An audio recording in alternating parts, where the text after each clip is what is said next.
처음 달려보죠. 훼손된 돼지 저금통입니다. 사방 가족께서 제보해 주신 사건으로 시작합니다. 영상 만나보시죠.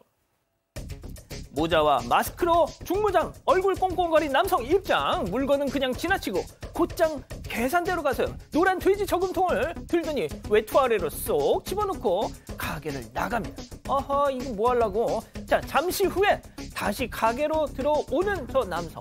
어허, 역시 물건 지나치고 계산대로 바로 가더니 저금통을 다시 내려놓는데요. 그리고 또 나갑니다. 아하, 이런. 자, 돼지 저금통을 들고 나갔다가 다시 갖고 들어왔다가 역시나 알고 봤더니 돼지의 배를 갈랐습니다. 네, 맞습니다. 경기 광명에 위치한 무인 편의점인데요. 여기서는 그 비닐봉투 사면 50원 내야 하잖아요. 이걸 손님들이 이런 환경부담금 50원을 좀 자발적으로 낼 수 있게끔 계산대에 돼지 저금통을 비치해놨다고 합니다. 그렇게 현금이 모이면 주기적으로 지역에 기부하고 있는데 저금통 위에도 그렇게 다 써 있습니다. 그런데 이 지난달 23일 이 새벽 3시에 한 남성이 들어와서는 저렇게 돼지 저금통을 가져갔다가 다시 가져왔는데 그리고 나서 보니까 배가 갈라져 있었던 거죠. 5만 원 정도 피해를 봤다고 합니다. 이걸 알아차린 게 다음 날이었습니다. 그 다음 날이 크리스마스 이브였거든요. 이 크리스마스 맞아서 기부하려고 들어왔다가 업주가 저 사실을 발견을 하고 CCTV 돌려봤다고 합니다. 이 제보자는 판매하던 먹거리라면 또 모를까 기부 위해서 쓰겠다는 이 돼지 저금통 현금을 가져간 게 더 기분이 나빴다라고 전했습니다. 그러면서 기부되는 걸 알고는 일부 손님들이 그 50원만 내지 않고 더 큰 금액을 넣고 간 손님들도 있었다는 겁니다. 그래서 더 기분이 나쁘다 이렇게 전하기도 했습니다. 정말 도둑놈들이 다 나쁘지만 그중에서도 제일 나쁜 도둑놈. 착한 돈, 기부금 훔쳐가는 도둑놈 아니겠습니까? 아무리 나쁜 짓을 해도 정말 바닥이라는 게 있어야 될 텐데 바닥을 뚫고 지하로 한참 더 내려가 버린 그런 느낌이고요. 맞습니다. 제보자분이 경찰에 신고는 안 했지만 제발 사건 반장 보고 너 반성 좀 하라는 의미에서 이거를 제보를 하셨다거든요. 근데 보면 저는 이해가 안 가는 게요. 다 알고 있었어요. 한 번도 망설임도 없이 바로 그 돼지 저금통으로 갔습니다. 일부러 저기를 노리고 갔다는 얘기고. 그렇죠. 그리고 배가른 돼지는 왜 다시 갖다 놓습니까? 뭐 돈 채워놓고 다음에 나 더 가져가게 하라는 건가요? 진짜 반성하세요. 아, 진짜 나중에 아래쪽을 갈랐으니까 네. 모르고 또 사람들이 넣다 보면은 또 쓸 수도 있잖아요. 저거. 너무 그러네. 황당한 짓을 한 겁니다. 하하, 얼핏 좀 보이는 것 같아요, 얼굴이. 자, 다음 이어가죠. 차량 위 발자국입니다. 자, 늦은 새벽에 발생한 섬뜩한 상황 만나보시죠. 자, 골목을 저벅저벅 걸어오는 저 남성. 이리저리 주변을 살피더니 또 살금살금 어떤 건물 옆으로 다가갑니다. 잠시 후 구석에서 빼꼼 고개를 내민 남성. 차를 밟고 올라가서 남의 집 창문 안을 쓱 저렇게 스크리닝 하는데요. 그러고는 아무 일도 없었다는 듯이 다 봤다는 듯 저렇게 또 저벅저벅 걸어갑니다. 자, 남의 차를 밟고 올라가면서까지 남의 집 창문을 기어이 보고야 말겠다는 저 집념. 관음증 아니겠습니까? 맞습니다. 자, 이 사건이요. 10월 5일 날 발생했던 일인데요. 집 앞에 주차장에 주차된 차량이 있었는데 뭔가 발자국이 있어서 이상하다 싶어서 CCTV를 보니까 놀라운 것을 발견했습니다. 이 모습입니다. 누가 이 차량에 발을 딛고 올라서 가지고 이 안에 누굴 쳐다보는 모습이거든요. 예. 근데 저 집은 여자 한 명 거주하던 아하. 그런 집입니다. 몰래 보던 모습 너무 끔찍해서 경찰에 신고를 했더니 법에 약간씩 하나씩 이게 비켜나가는 모습입니다. 차량을 밟은 거 재물 손괴죄가 될 수 있는데 예. 밟고 뭔가 흠집 같은 건 없었던 것 같아요. 손괴죄가 어렵고. 집을 쳐다본 거 들어가진 않았죠. 주거 침입이 되긴 좀 어려웠고요. 또 저게 이제 스토킹 처벌법 위반될 수 없느냐라고 물어보니까 일회성으로 한 거예요. 반복적으로 해야 되는데 그러다 보니까 범죄는 되지 않는. 그렇지만 매우 불쾌하고 매우 안 좋은 상황. 그래서 지금 제보한 상황입니다. 야, 이러면은 이걸 보면서 또 저런 인간들 또 막 이렇게 하면 법에 속속속 피해가는구나 할까봐 또 걱정이네요, 교수님. 네, 현행법상 이제 재물손괴라든지 또 주거침입, 스토킹 처벌법 이게 다 비껴갔습니다. 그런데 여성이 혼자 살고 있는 집을 지금 엿본 거 아니겠어요? 그러면 잘 보게 되면 실제로 이 일종의 그 성범죄를 포함해서 중범죄가 발생을 할 수 있는 그런 전 단계다, 저는 그렇게 보거든요. 그래서 저 남성 같은 경우는 내가 운이 좋게도 지금 그런 어떤 현행법을 다 이렇게 비껴갔다라고 좋아할 거 하나도 없습니다. 지금 비껴갔다고 앞으로 저런 행동 계속하게 되면요, 나중에 정말 그 중범죄자로 쇠고랑을 찰 날이 있다는 거죠. 명심하시기 바랍니다. 그렇군요. 알겠습니다. 자, 다음 이어가죠. 음식물 쓰레기통 열더니 어허. 자, 최근 이 온라인 커뮤니티를 이렇게 아무튼 좀 안타까운 장면입니다. 만나보시죠. 자, 등에 짐을 진 한가득 진 노인이 음식물 쓰레기통을 열어봅니다. 안으로 손을 쏙 넣더니 아이고 그거를 이제 드시는 거죠. 이거 좀 충격적인 영상인데 뭐 노숙인 같이 보이기도 하고 말이죠. 무료 급식소 같은 곳이 있을 텐데 참 아마 저분 같은 경우는 이제 무료 급식소라든가 이런 것에 대한 그 제도를 뭐 잘 활용을 하지 못하는 것 같습니다. 지금 온라인 커뮤니티에 공유된 영상인데요. 한 노인이 여러 음식물 쓰레기통을 열어보면서 그 내용물을 실제로 취식을 하는 그런 충격적인 장면인데 이 지역이 이제 경남 김해식 삼계동 인근이라고 합니다. 이 촬영을 한 분이 지난 화요일 9일에 목격한 사실인데 저걸 보고 상당히 좀 안타까워서 돈이라도 좀 드리려고 했는데 골목으로 사라져 버렸다라고 얘기를 하고 있습니다. 그런데 실제로 이제 그 주위에서 이런 걸 그 목격한 분들이 저분에게 뭔가 좀 다가가게 되면 소리를 지르는 탓에 도움을 드리기가 상당히 어렵다라고 이제 얘기를 하는데 이 김해뿐만 아니라 창원에서도 자주 목격이 되고 그리고 이제 그 이 촬영자는 이 남성을 보니까 매일 1시간이 넘게 걸리는 거리를 걸으면서 500원을 갖다가 구걸한다라고 얘기를 하면서 보호시설의 도움이 필요한 그런 시점이다라고 지적을 했는데요. 실제로 도움이 필요한 노숙인을 발견을 했을 때는 노숙인 위기 대응 콜센터 1600국에 9582로 연락을 해주시면 될 것 같고요. 사실 저분 같은 경우는 정신적 또는 경제적으로 상당히 오랫동안 저런 상황이 지속된 것으로 보여서 보호가 아주 시급한 것으로 판단됩니다. 콜센터 번호 잘 좀 기억해 주십시오. 자, 다음 이어가죠. 민폐 주차 고발합니다입니다. 자, 사방 가족께서 제보해 주신 사진 만나보시죠. 자, 주차 차단기 앞에 바짝 붙어선 저 차량 한참 경적을 울리더니 차주가 저렇게 차를 놓고 가버렸다는 겁니다. 세상에 입구를 저렇게 틀어 막아버리고 그냥 휙 가버렸다는 거예요. 자, 다음 사진. 같은 차주의 차량입니다. 이번에는 지하 주차장에 잘 세워둔 것 같은데 앞에 붙어있는 종이 한 장. 자, 보시죠. 또 주차 스티커 붙이면 죄물 손괴로 신고한다 이런다는 겁니다. 자, 주차 차단기를 틀어 막은 것도 어이가 없지만 죄물 손괴가 뭡니까? 명예훼손, 인천공항 장애 이런 식인 거잖아요, 이거. 네, 아마 재물 손괴를 쓰려고 했던 것 같은데 대구의 한 아파트입니다. 여기 같은 경우엔 한 세대당 이 2대씩 차량 등록이 가능하다고 합니다. 그런데 이 남성은 차량이 3대, 그렇기 때문에 입출입에 조금씩 불편이 있었다고 하는데 그러다가 지난 6월에 저렇게 차단기 앞에 차를 세워버린 상황이 발생을 했던 겁니다.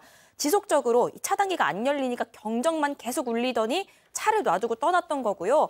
20분 만에 돌아와서 차를 뺐다고 합니다. 그 이후에도 코너 자리에 주차를 해서 통행을 불편하게 하고 수시로 이런 차 관련 문제를 일으켜왔고요. 아파트 측에서 그 주차 위반 스티커라도 붙이면 이걸 떼내서 다른 시설물에 붙인다거나 아니면 바닥에 그냥 버린다거나 이런 일도 있었다고 합니다. 그러다가 최근에 이 차주가 스티커 또 붙이면 재물 손괴로 신고하고 고소하겠다 이런 경고장을 써붙인 겁니다. 죄물 손괴입니다. 아무튼 자, 그게 중요한 게 아니고요. 자, 실제로 저게 스티커 붙인다고 이게 죄물 손괴가 됩니까? 과거에는 그런 사례가 있긴 있었어요. 굉장히 떼기 어려운 걸로 스티커를 만드는 바람에. 그런데 그게 몇 번인가 알려지고 나서 최근에는 그런 사례가 없습니다. 스티커 종류를 바꿔서. 그리고 이분 이 얘기 속에 나오고 있잖아요. 본인이 떼서 다른 데 버릴 정도의 스티커라면 죄물 손괴는 될 수가 없죠. 진짜요? 그렇군요. 알겠습니다. 자, 좋습니다. 다음 이어가죠. 쓸데없이 애잔한 뒷모습. 이거 진짜 이거 너무 웃긴. 자, 일단 무슨 얘기일까요? 영상으로 만나보시죠. 한 남성이 컴퓨터 앞에 앉아서 있는데 자, 화려한 그래픽의 화면, 바로 뿅뿅뿅뿅 게임하고 있습니다. 자, 문제는 이곳이 바로 편의점 앞이란 사실이에요. 프린트 뽑아가라고 둔 컴퓨터, 편의점 컴퓨터로 저렇게 게임을 하고 있습니다. 자, 진짜 왜 저러고 살까요? 솔직히 우리 박지훈 변호사님도 신림동 고시원에서 공부하실 때 아무리 스타크래프트에 탐닉하셨더라도 고시원 총무 그 컴퓨터로는 저러진 않았잖아요. 할 수 없고 해서도 안 되고요. PC방이라는 좋은 곳이 있습니다. 그런데 가서 하면 되죠. PC방이 동네에 많잖아요. 저기 어디냐 편의점이고 저 컴퓨터는 프린터용 컴퓨터예요. 저것을 마치 게임을 한다면 설치해서 게임을 한다면 프린터 출력을 어떻게 합니까? 뭔가 이상해 보이고 측은한 건 아니지만 그렇게 보이는데 또 하나가 문제가 있습니다. 옆에 셀프 세탁 같은 게 지금 가능하거든요. 예. 아마도 이 사람 세탁하면서 그 시간 동안 게임한 거 아니냐. 누리꾼들은 꼭 그런 얘기도 하고 있습니다. 기다리기 지루해서. 어쨌든 거기서 하면 안 되지요. 게임이 하면 좋아도. 기다려요. 책을 보세요. 네, 알겠습니다. 좋습니다. 자, 예. 마지막 사연으로 가보죠. 전업주부에게 휴일이란, 자, 사방가족께서 우리 가족 여러분들의 집단 지성의 판단을 받아보고 싶으시답니다. 네, 그 남편이 상당히 수입이 높기 때문에 편하게 잘 살고 있긴 한데 그런 남편이 육아에는 전혀 참여를 안 해서 고민이다. 이런 전업주부의 사연입니다. 4년째 사연자는 전업주부고요. 그 남편이 집에서 14시간, 15시간 정도 일하는 프리랜서입니다. 그런데 월 평균 수입이 무려 3천만 원. 상당한 정도입니다. 부족함 없이 잘 살고 있고 9개월 난 아이도 있다고 합니다. 이 남편이 집안일은 일단 일절 안 하는데 이건 합의가 된 거고요. 사연자도 전업이라서 전혀 불만도 문제도 없다고 합니다. 문제는 남편이 그 아이를 거의 안 돌본다는 거예요. 가끔 그 밥 좀 떠먹여주는 거 이 정도 제외하고는 아이 목욕, 재우기 이런 걸 한 번도 한 적이 없다고 합니다. 그러다가 이 사연자가 최근에 그 옛날 결혼 전 취미였던 골프를 이제 다시 시작하고 싶어졌다고 합니다. 그 옛날엔 남편이랑 같이 쳤고요. 남편은 지금도 틈틈이 치는데 앞으로 가끔씩 그 주말 하루라도 남편이 아이를 좀 봐주면 취미생활을 하고 싶다. 이런 입장입니다. 그런데 남편 식기세척기도 사주고 음식물 처리기도 사줬고 가사관리사도 모셔줬는데 주말에 아이까지 봐달라니 이거 얼마나 더 편해지려는 거냐 라면서 거절했다고 하고요. 그러면서 이 부부가 크게 싸웠다는데 정말 지나친 부탁을 하는 거냐면서 사연 보내주셨습니다. 자, 그렇군요. 자, 기다리고 기다리셨던 부처 핸즈업 타임 유튜브 JTBC 뉴스 채널과 사건 반장 독립 채널에서 8천여 분의 우리 가족 여러분 함께하고 계신데요. 채팅창에 OX로 함께 참여해 보시죠. 먼저 사연자 아내분입니다. 오빠, 치오리 오빠 오해하지 말고 들어. 나 오빠 덕분에 여유롭게 사는 거 인정. 고마워. 자, 그런데 우리 지훈이 키우는 거 너무 힘들어 죽겠어. 애가 또 완전 자이언트 베이비라서 얼마나 많이 먹는데 싸기는 또 얼마나 많이 싸고 퇴근도 없이 독박 육아하는 거 진짜 죽겠어. 나도 주말 하루 딱 하루 친구들이랑 스크린 골프라도 좀 치면서 운동 좀 하자. 오빠 막말로 지훈이 기저귀 가는 방법 알긴 알아? 동그라미. 야, 오늘 구도 좋습니다. 자, 다음은 남편이에요. 날라리야 날라리야. 아주 그냥 네가 호강 날라리가 났구나. 독방육아? 그게 지금 할 소리야? 내가 한 달에 3천만 원씩 벌어다 주는데 야, 그렇게 따지면 난 독박벌이야. 나 혼자 벌어. 나도 퇴근 없어. 서재 처박혀가지고 일하는데 지훈이 기저귀 가는 방법 알긴 알아라고라. 알았어, 오케이. 다 해. 너 하고 싶은 거 다 해. 내가 지훈이 볼게. 대신 너 내가 지금 버는 것만큼 따박따박 벌어서 갖다 줘. 알았어, X. 왜 박 변호사님 왜 한숨을 쉬세요? 저는 사실은 이렇게 O를 들고 싶었는데 X를 드는 거는 저에 대한 반성입니다. 진짜? 잘 못했던 것 같거든요. 그래서 항상 제가 아직까지 애가 이제 대학을 가는데도 아직까지 어릴 때 많이 못했던 거 그 부분에 대해서 아이한테도 얘기를 듣고 있고 또 애들 엄마한테도 그 어떤 핀잔을 좀 받고 있는데 그런 의미에서 충분히 남편이 힘들고 바쁘고 또 벌이도 좋고 이해는 되지만 그래서 이제 제가 X를 들어줬지만 앞으로는 골프 같이 치고요. 골프 칠 때 도와줘야 된다 이런 의미에서 지금 상황에서 남편은 이해하지만 앞으로 좀 하지 말아라는 취지에서 좀 도와드리라는 취지에서 O를 들었습니다. 무슨 말씀이시죠? 이해가 X. 아무튼 X 결론은 X. 자, 교수님. 이 사연은 아무래도 이 사연자가 자기 좀 자랑하려고 올린 게 아닌가 하는 생각이 들어요. 왜 그러냐면 지금 연봉이 3천이 아니고 월 평균 3천이면 연봉 3억 6천이란 말이에요. 그래서 이번 그 사례가 보통 일반적인 것 같으면은 제가 아까 이제 그 반대쪽을 들었겠지만 사실 제가 볼 때는 이 남편들 보면 이 집에서 일하는 프리랜서 같은 경우는 밤낮이 없는 그런 경우가 많습니다. 그리고 이제 휴일날 자기가 아이를 좀 봐달라고 하는 것이 본인이 골프 치겠다라고 하는 거 아니겠어요? 그래서 아마 우리 일반 시청자분들 같은 경우는 참 그 팔자 좋은 부부구나. 정말 아주 저런 고민 나도 하고 싶다 이런 생각을 아마 하실 것 같은데 남편이 한 3천 정도 벌어오면 뭐 사실 남편이 저 정도는 얘기를 할 수 있을 것 같고요. 나중에 그 어떻게 보면 뭐 또 좀 여유가 되면은 자기 자식이니까 잘 보겠죠. 그래서 이것을 3천이라고 월 평균 낸 거는 저도 지금까지 그 들어본 것 중에서 상당히 이분이 우리 이만큼 벌어요라고 하는 것을 혹시 우리 시청자분들한테 좀 자랑하려고 한 것은 아닌가 하는 그런 생각이 들 정도입니다. 자, 양 변호사님, 제가 이분하고 이제 이렇게 톡으로 대화를 했는데, 그러니까 이런 식의 어떤 반응이 나올 걸 제가 미리 예고를 드렸어요. 그래도 괜찮으시겠냐? 괜찮으시답니다. 근데 사실 그런 얘기 혹시 들어보셨는지 뭐 시청자분들도 좀 연배가 있으신 분들은 예전에 어른들이 애 볼래 밥 맬래 그러면 밥 맨다라고 했다고 합니다. 아이 보는 게 상상을 초월할 정도로 어려운 일이라는 거기도 하고요. 그리고 사실 돈으로 살 수 없는 가치라는 거였어요. 월 3천만 원 보통 사람들의 생각을 훨씬 뛰어넘는 많은 액수긴 한데요. 혹시 그거 아세요? 물론 이혼해서 좋지 않게 끝나긴 했지만 빌 게이츠도 애들 어렸을 때 학교 데려다 준 거 본인이 했답니다. 출근하기 전에. 왜 그러냐면 돈으로 살 수 없는 가치라는 게 있어요. 아이하고 쌓아가는 관계라는 것도 있거든요.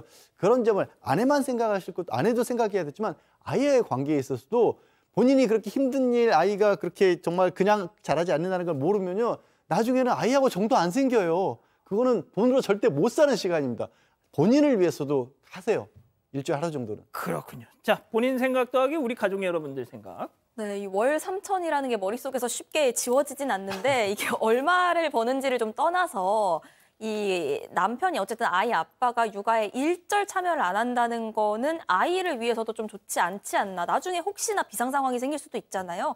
그래서 연습한다 생각하시고 아이를 보시고 겸사겸사 뭐 아내분도 조금 뭐 취미 생활도 하시고 하시면 어떨까 하는 생각에 동그라미 선택을 했고요.